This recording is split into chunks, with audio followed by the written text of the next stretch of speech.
আসসালামু আলাইকুম সবাইকে। এই মুহূর্তে যে যেখান থেকে ভিডিওটি দেখছেন আশা করি সবাই খুব ভালো আছেন এবং সুস্থ আছেন। আমি এই মুহূর্তে আছি শহীদ মিনারের এখানে, আর পিছনে হচ্ছে ঢাকা ইউনিভার্সিটির একটা হল রেখে আসছি। তো যতটুকু দেখলাম যে বন্যার্তদের মাঝে ত্রাণ বিতরণ করার জন্য তারা ত্রাণ উঠাচ্ছে।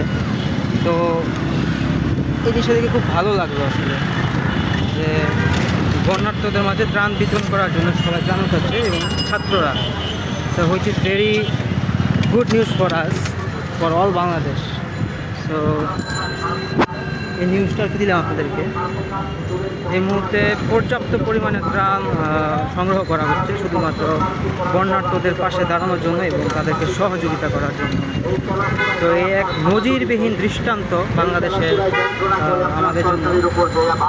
সবাই সবার দিক থেকে যে যেভাবে পারছে সামনের দিকে এগিয়ে যাচ্ছে এবং ত্রাণের জন্য যে যেভাবে পারছে সেভাবে সহযোগিতা করছে। সেখানে হিন্দু, মুসলিম, বৌদ্ধ, খ্রিস্টান বলতে কোনো কথা নেই। যে যেভাবে পারছে সে তার দিক থেকে তার মতো করে সামনের দিকে এগিয়ে যাচ্ছে এবং ত্রাণ দানের জন্য এবং ত্রাণ দান করতেছে। এবং এটা হয়তো খুব রিসেন্টলি নিয়ে যাওয়া হবে এই আর কি। তো এই ভিডিওটা যারা যারা দেখছেন তারা অবশ্যই সাবস্ক্রাইব করে দেবেন। ইনশাল্লাহ আরও নতুন নতুন ব্লগ আসবে, আরও নতুন নতুন ভিডিও আসবে।